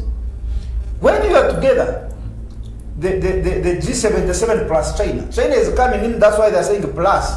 Because this was initially for developing countries. China is not a developing country. So he's joining you because it actually supports your initiatives. They buy your ideology. That's why they are coming. So they are not coming because they are also third world with you. No, they are coming because they are your partner in developing. The intentions were, you know, when you are many rats, you can chase an elephant from your crowd. Many rats. So, but if you're one isolated, it is easier to manipulate you. So the issue is about collective efforts towards development. If all of us as a continent, if all of us as the 77 countries who are third world, who are developing countries, if we all have one objective of how we can support one another in terms of development, security, and so these people have shared also technologies which have helped. China has shared a lot of technology with this country, and Russia also is coming. Russia. So it makes sense to me, and the fact that this is in support of Pan-Africanism, independence, a choice, an ability to make my own choices. You are fighting two people. You are telling me I should have one side. I am saying I don't have a side. You are saying no. If you don't have a side, then we shall beat you. so those are the issues that. But even during the World War, we had the neutrals. Yes. We had those countries which were neutral. Yeah, that's correct. And so these such efforts are trying to reinforce such voices that it is okay to remain neutral. Why do you want? When two people are fighting, why do you want me to have a say? What about if I come in the middle and say you people stop fighting, and they don't have a say? Isn't that good enough? Well, gentlemen, I want us now to speak active or real politics. And Otima, I want to start with you. Yes. We are speaking this against the backdrop of the reshuffle that was made in the NUP. You know, leaders, the leader of opposition have a new face, Joyce Senyonyi. So many questions are raised. People questioning his competence, making comparisons between him and his predecessor, Mpuga, which I really find unfair. I mean, and it's too early for you and unfair to compare a young man to somebody who's older than him. Seniority in all aspects, age, experience, and all those things. Asmani Basari were being dropped. Just yesterday I had the Secretary General of JEMA, and he's still hesitant to admit that indeed there is bad blood between JEMA and NUP. It all began with the remarks that Chagwen Seta made when he appeared on the BBC, which prompted the Secretary General of the JEMA to author a letter expressing their dissatisfaction, wondering why he's trying to water down their efforts. That is when he accused some members of the opposition to be working with the president and that the anti-homosexuality law that was brought, it was brought in a spirit to targeting him. And some are saying that it could be the reason, this in exchange could be the reason why Asumani Bassarou had to be dropped from the shadow cabinet. I mean, also many things surrounding all that drama. But also 2026 is not very far. According to NRM, I had the chairman of the Electoral Commission there, that is Dr. Tambo Dodd, saying that NRM so far, they have 4 million votes in their pocket. So by 2026, we'll just be looking for others. But they already have 4 million. So as we draw closer to 2026, you know, there's so many things that I've put to you. Make sense of them and tell us how you think the road 2026 is going to be. Thank you very much. You see, the issues of NUP and then the opposition, I don't want to say are complex, but rather a pile of some confusion. And why I'm saying that is in line with the current kind of allegations and then infights, the intrigue that has been, you know, encrypted within them as opposition. When you particularly look at the collaboration between the Jema president and NUP and NUP principal, that is Bobi Wine, you find that it has been one that is on and off. I have dealt with 1 or 2 agents of Jema, and I know their feeling of, or I know their perspective of what they have about NUP. They believe that NUP as a political party has come and is trying to be dominant and also trying to overshadow other, you know, opposition political parties. Now, when you look at the reshuffle that occurred, of course, you see there was a lot of, let me say, there was a lot of rather setback, or rather, I call it, I should term it as something that was hesitant. They were, the principal of NUP was a little hesitant on trying to reshuffle the cabinet, because he did not know where to place the ones that have already been serving, and then those that have literally, those are literally what he wanted to place. When you look at the leadership of Mpuga has always been seen as a sympathizer of the NRM because of his diplomatic, you know, kind of approach. Honorable komakech can attest to. In Parliament, he has always been a driving force into reconciliation between the ruling government and the opposition. He's not been so much into that kind of friction. And of course, him being removed from you know, from LOP, of course, everybody had anticipated that possibly it was going to be Honorable Nambesha, who is I think the Vice President for Eastern, you know, region, or rather Suman Bassarou. But of course, themselves, within their confines, you find that there are those that fronted the anti-homosexual bill, and it was they are entirely looking at it as a project of the opposition. The minority vote that came and then, of course, was absorbed by the ruling government. Of course, the MPs had to vote. But of course, you see, with all these gimmicks, there was one key player. She knows how to play her politics very well, and she knows how to use, you know, all the angles. Who's the keys? I will not mention the name. You already said the she. Are you referring to the speaker? She knows how to play the politics very well. So, of course, being at the forefront of the anti-homosexual bill, you find that it is what brought rift within the opposition parties. That even the invitation of Bobi Wine to go and try and explain himself on an international media platform, and instead, I think, of trying to rather counter, it was rather, you know, into blame game, which doesn't occur in leadership. Of course, you have to take on responsibility and then try and condense, see how to, you know, plan. All right. So, the new leadership of NUP is already being questioned, not by them themselves who are in opposition, but even in the ruling, because they anticipate that Honorable Senyoni, who has come in, is a little shrewd, and aggressive in a way, in the approach, or rather his way of doing things. He is not one man that can easily be swayed. But we've already seen and assessed his performance when he was the chairperson of COSASI. So everybody had expected that possibly the next loop would have been rather Honorable Medadi Segona, Nambeshe, or someone who's more senior. There's also Muwonge Chifuma. Yeah, Muwonge Chifuma. People who know and then have the experience of how to handle leadership, and then the aspect of opposition. You recall that in opposition, I think when FDC was still in command, we had the longest loop being Honorable Genga Latiko. Professor. Because he knew how to balance the equation of DC. Well, at times, Mr. Tim, yes. At times it's not about seniority or experience, but it's about loyalty. It's also about who understands the objectives of this institution and the politics and the trust. And now I want to term it as transactional politics.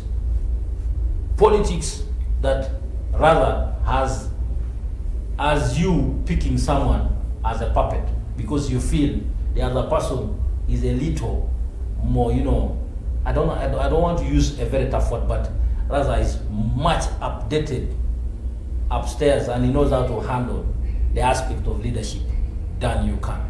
That can lead that can lead you to break someone. Are you bringing the issue of inferiority complex? That is there. Now you can see. Some people you can see. Honorable Nambeshe, we got information. Honorable Nambeshe storming out of the meeting before the reshuffle was pronounced.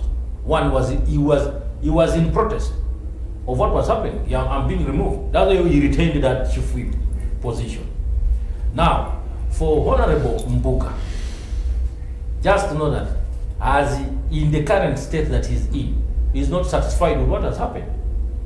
There's already a disagreement, but it's like a Cold War. Cold War, America, they say Europe and the United States are very good at fighting Cold War. That is what is in loop right now. All right. And other political parties. Was I with you when I posted Mr. Nambeshe? Yes. And what he told us off camera? Yes. Of course, we can divulge into that. But Mr. Komakech. Would you like to divulge into no way. Being a comrade. No.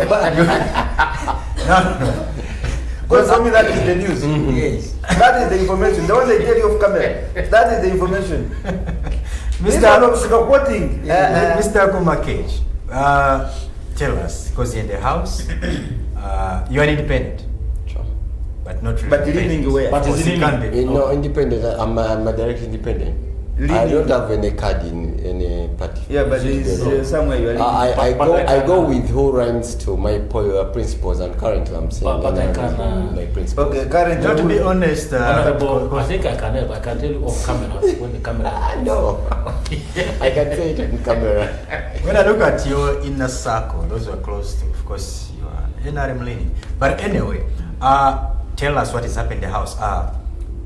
NUP, the biggest opposition political party in the House, of course, which has the mandate to, appoint leader of opposition.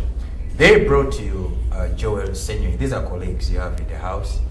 Tell us about the perception of your colleagues in the House when they heard that, Joel is coming in.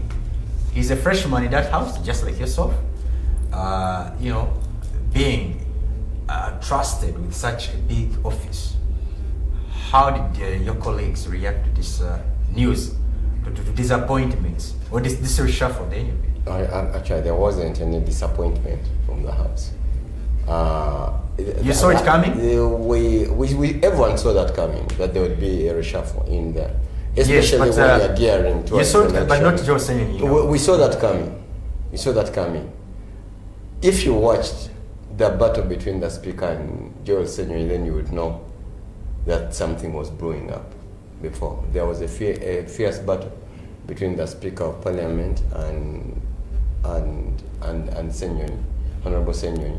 So we started anticipating, and right now, NUP is a radical party, vibrant, is energetic party.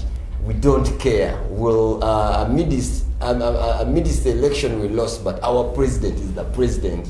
You have foot soldiers who move day and night. They'll blast everyone wherever. They do not have decorum. They don't have decorum whatsoever to hierarchy that you hold. What do you expect from such a party? Matthias Poga, the Right Honourable, former LOP, obviously will not fit in that match. When you have people like Honourable Zake wanting to blast the house all the time, you can't mix darkness and light at a certain stage. It won't happen. Diplomacy and violence. The LOP is speaking of diplomacy, and there's a member. We saw that during the sitting where Right Honourable Deputy Speaker was chairing in. Honourable Nambeshe came out and said, "Gona, you are telling Honourable Zaki, please calm down." But he was erratic. Yeah, we can't handle this. But then that's what they need. And his boss came out to praise that kind of behavior. That is what NUP needs to sell its name, because that's what its voters want. And that's what I was telling Otimo there, that these appointments, maybe when the principal of the NUP was making these appointments, that's what he was looking for.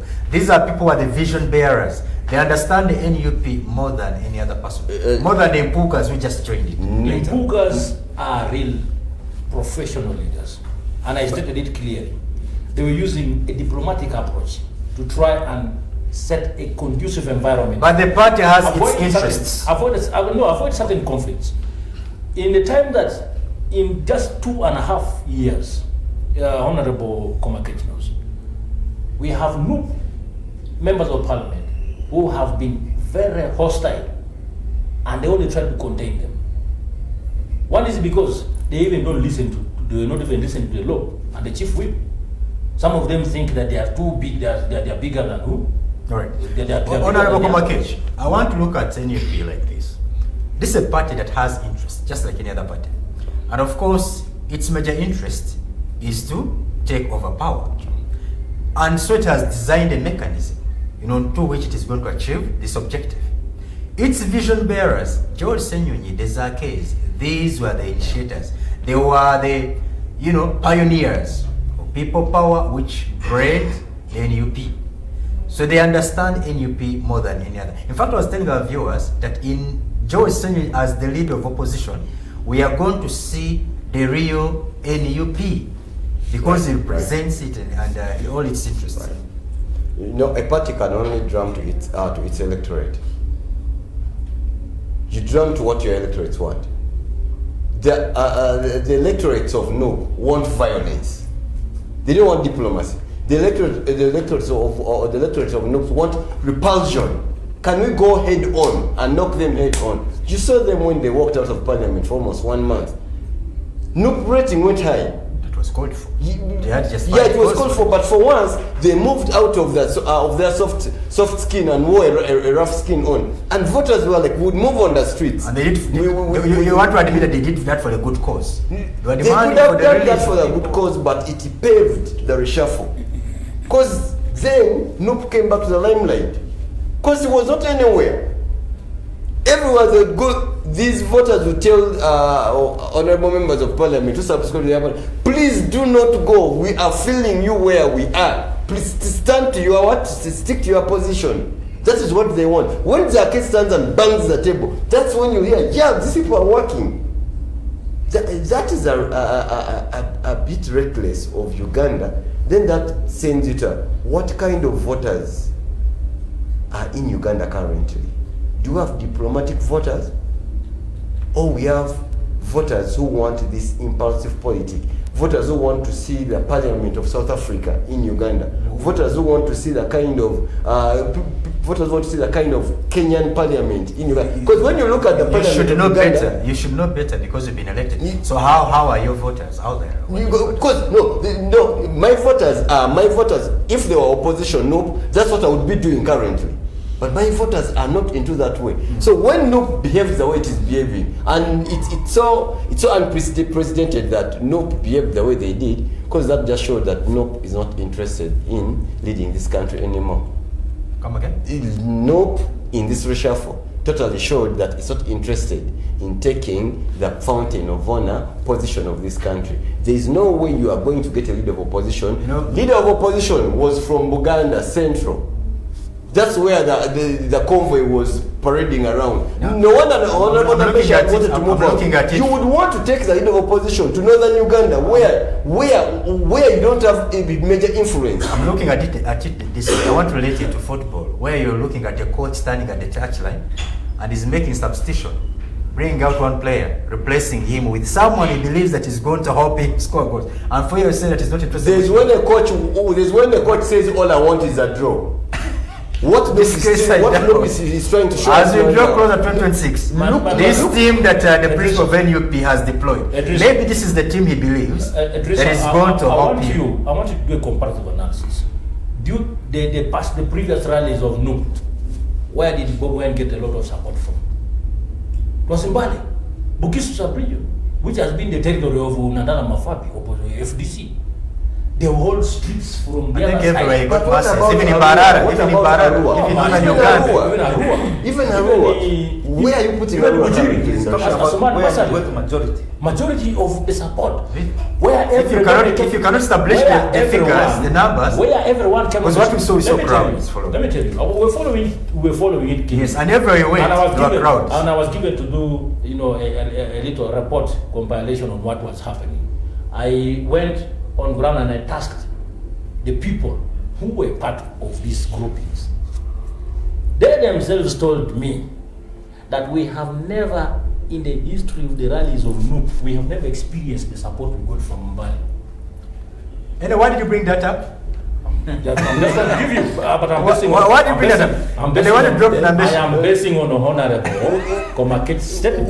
We are speaking of contentment. NUP seems to be contented with the position that he has currently. And no wonder the Right Honorable Mathias Puga said that I think we are shifting goals. Instead of fighting for the position of Prime Minister, yes, we are more interested in the position of Lop. And who is Lop in this government? We should be looking at the position of the Prime Minister, which we are not attaining currently. So let's look at NUP going ahead and saying, now we want the presidency, we want this government in our hands. But before that, the ruling government, to be sincere, the ruling government is not feeling the pinch of NUP. And if the ruling government cannot feel the pinch of NUP, of opposition, then it will do what it has to do. Me, I want to see a vibrant opposition that can propel the government to do things, because they put government on check.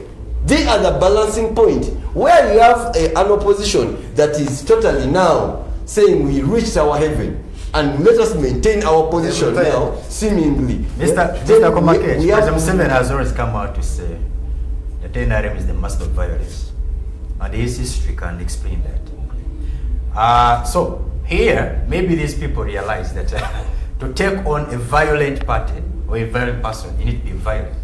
So when you speak about NUP as being violent, it's as if you're trying to exonerate other parties, including the one in power, that for them they are not. Yet they're also violent, that they have admitted that they're violent. Maybe they're not doing it in parliament, but out there, all these political parties. Right now we are speaking of parliament politics. Well, violence out there, I will not say much about it. And speaking of parliament politics, because that's where the cream of election is going to come from. Are your electorate feeling the point that you bring? Then dropping Honorable Saliro, I'm not surprised. Tell me. Honorable Saliro moved the controversial bill that is making now NUP suffer and stammer and speaking in tongues. The anti-homosexuality bill, it was Honorable Saliro. So one. But NUP members, they all stood behind him. And some didn't. Some didn't. There are honorable members from NUP who came and said their accounts were hacked. I don't remember of one. They are vividly, and he's a minister in the shadow cabinet. People were playing funny. During that bill, there were a lot of sagas in there among his members of parliament. Some members saying, no, my account has been hacked, but you totally see the person has control of the account. Was that after passing the bill? Even during the entire bill process. It's still kept on. No wonder their principal now is speaking also in tongues, saying last time I didn't know what to do. Yeah, I didn't know what to do. Now I know what to do. But then Honorable Saliro has nothing to pay to NUP. Rather than Honorable Saliro has more to pay to NUP than NUP paying to Honorable Saliro. Honorable Saliro is in parliament because of NUP. It was Bobby Wine who went and rallied behind Honorable Sami. So when and he knows that he has already said that too, that I'm in this parliament because he has always admitted. He has always admitted. So when they drop him out, they are saying, no, you are doing us a disservice. You are taking us, you're a senior legislator, and then you're a senior counsel. You would have directed us on the loopholes that we are falling into. Right. But then I did, and I hope Honorable Sami, you will change this. There is this attribute where a leader of opposition, when you're a leader of opposition, you want to wow more members into your party. Let me tell you the power leader of opposition has. As a honorable member of parliament, you can't share the same lift with the leader of opposition. I can assure you. Leader of opposition is coming in, the former is coming in and walking into the lift. You have to wait for him to go. But this is just a leader of opposition. You want me on your team. Why don't you let me come into the lift? We go on with you. So there at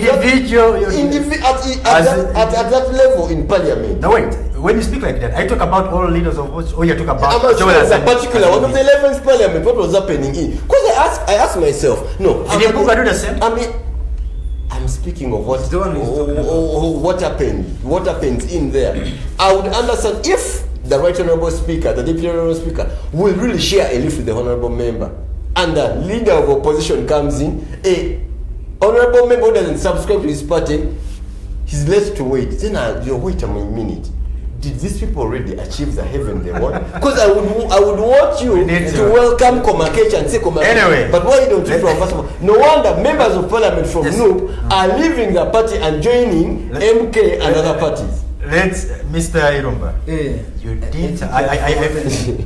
You had forgotten. No way. I wanted to bring you last. This because I had your comments about Joel Senyu, about this entire shuffle, and you were not kind words. I don't know why you're so bitter towards NUP, but your comments were really kind of trying to water them down. Share them with us here.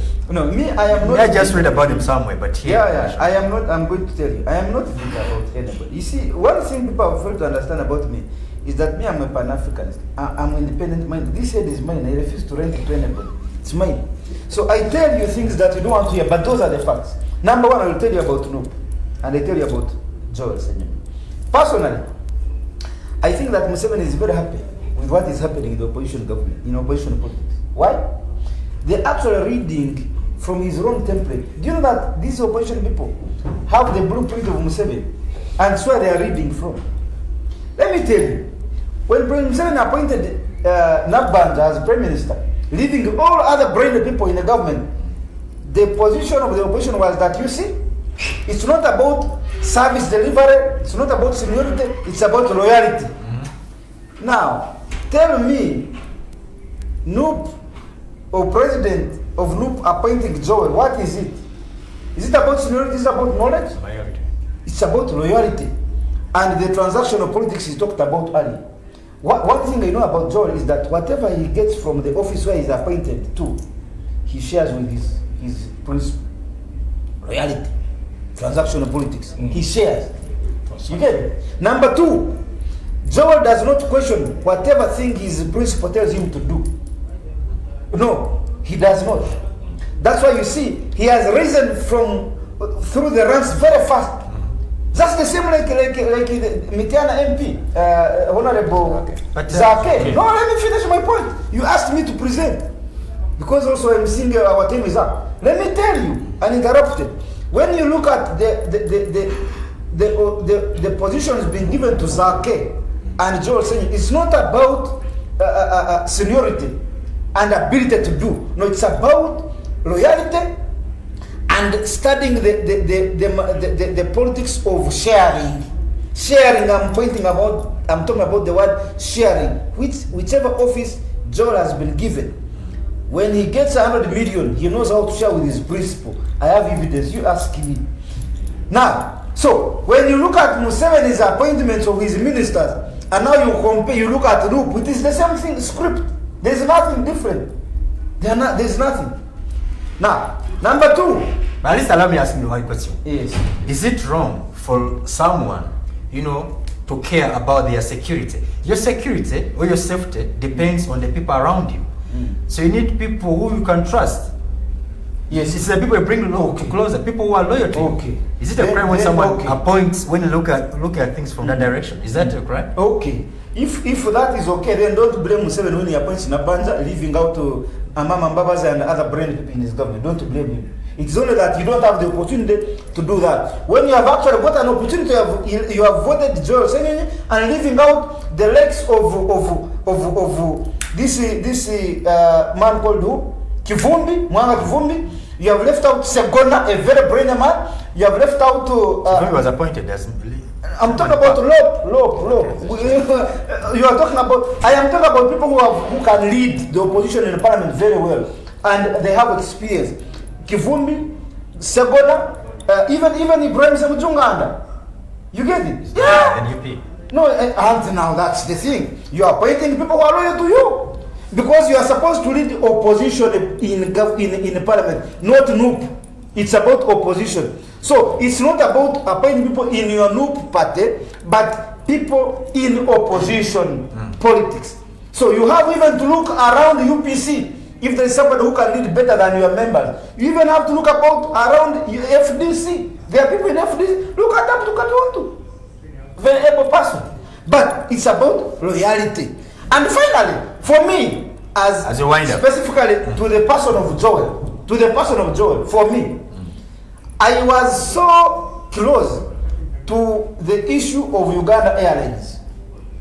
I saw how Joel Senyenyi used his office to manipulate the truth